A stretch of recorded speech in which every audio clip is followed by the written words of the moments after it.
What's up, guys? My name is Aaron. Today I'm going to be reviewing Valerian in the City of a Thousand Planets. This is a movie written and directed by Luc Besson, and it stars Dane DeHaan and Cara Delevingne. It's basically about these two space agent operatives that are trying to recover this thing to kind of save the world, basically. That's basically the main gist of the plot, because there's not really like that much of a plot, really. I was excited for this because I'm a really big fan of Luc Besson. He's one of my favorite directors. Ever since I was a kid, I guess he's one of my favorite directors because my family has always loved the movie The Fifth Element, so that's always been in my house. I've always been kind of in tune with his sensibilities as a director, so I always look forward to his movies and stuff. I think The Fifth Element is probably one of my favorite movies of his, but I think Subway's a little bit better. And I even like stuff like Lucy, which is a little bit nuts with the logic, but I do like that movie.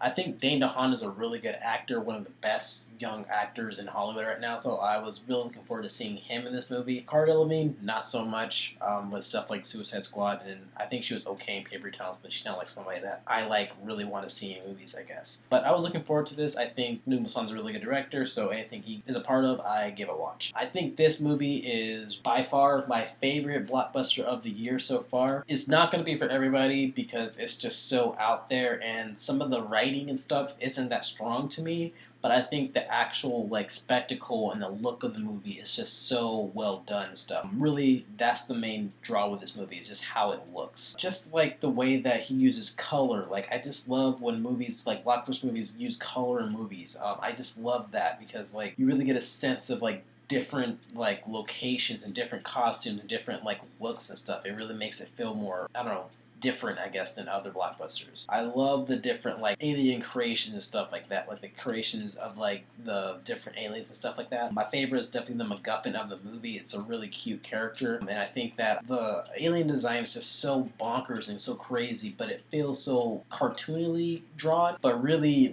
realistically drawn. It doesn't feel that crazy to me. It feels like it would stand the test of time in the years to come. The locations are really good. There's this desert planet where it's a tourist trap, and I think that was really cool. There's this gorgeous beach with these avatar alien creatures and stuff like that, and I feel that was just so pleasing to the eye whenever you get adjusted to just the wide scope of all that stuff. There's also this marketplace that wouldn't feel out of place in Blade Runner or something like that, but it's like that, but times 1,000.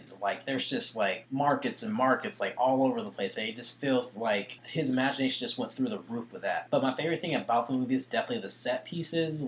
As the movie goes on, it just bombards you with stuff. There's this scene with Valerian where he's bursting through these different doors and stuff like that, and just going through these different locations and stuff. You've seen it in the trailers. That scene is spectacular. There's this VR romp that's through the marketplace, and it just feels so different. I haven't seen anything like that where they actually puts Valerian in this market, but it's VR. It's really hard to explain, but once you see it, you'll be wow, that was really creative. And the chase scene in the desert that you see in the trailers too, that was really well done. The set pieces is definitely the strongest aspect of the movie, and that's definitely the thing that you'll be drawn to when you go back and watch this movie. The thing that I didn't really like was the actual characters of the movie. I think Dane DeHaan is a very skilled actor. He's been really good in all of these movies that I've seen, Chronicle, Place Beyond the Pines, Kill Your Darling, Life, just a lot of different projects that he's been really good in. But I think this is the one where I was just he might have been a little bit miscast. He plays this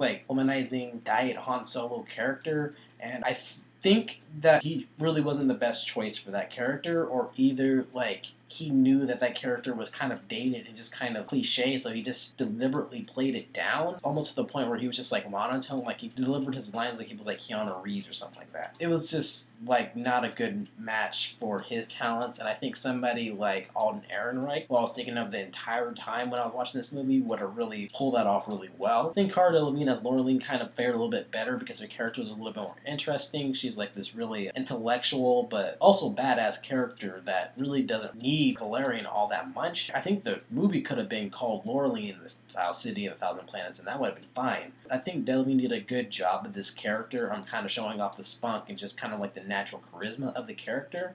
I think the character could have been written a little bit better, but I think she did a good job with what she was given, I guess, for the role. I also think the dialogue is just kind of cliched. It just feels like it's from the 50s and 60s, the way they're talking. I was kind of surprised she just didn't start saying doll or dame or something something like that. Like, it felt of that era. You know what I mean? It's just like a step above that type of dialogue to me. I also think that outside of like Ethan Hawke's character, who plays like this like pimp, I guess, or Rihanna's character that plays this kind of dancer, I think there was really no characters that really leave like a lasting impression on you. I think because of how campy and how over the top they were playing it, you really get a sense of that Fifth Element wackiness, but everybody's just so like kind of toned down to me outside of Delevingne, but she doesn't really leave like that big of an impression. Like Clive Owen's in this movie, he's just so like, I guess, boring. It's weird because like even though it has all these things kind of going against it, it didn't really like deter my enjoyment of the movie, because like the plots just keep on going and going through these different set pieces and stuff like that, and it's just so creative with the things that Luc Besson is trying to convey with this movie. I think overall, I think this is like a really good movie. There are problems with the movie, like the way that the characters are written. I think some of the performance is a little bit off, and I do think plot can be a little bit simplistic at times, but just like the visual spectacle and just like how much of a blast I was having with the movie just like overpowered those negative things to me. Like, it just felt very fresh with the movies that I've been seeing this summer and stuff like that. It just felt very of its own, and definitely something that I could see myself rewatching in the few years to come. So yeah, I'm gonna give this an 8 out of 10. This is not going to be for everybody, but I do think this is like a really strong movie just on the visual aspects alone, and just like the creativeness that Besson was trying to do with this movie. A lot of people say that they want different things in movies and they don't want like the same generic blockbuster type of movies. This is it. Like, this is like the different movie of the summer to me, and I definitely think that you should check this out if you get a chance. Definitely in 3D, because I think it's actually worth it to see in 3D. So yeah, those are my thoughts on Valerian and the City of the Thousand Planets. What are your guys' thoughts? Did you like it? Did you hate it? Let me know in the comments what you thought, and thanks for watching. Thanks, guys. Bye.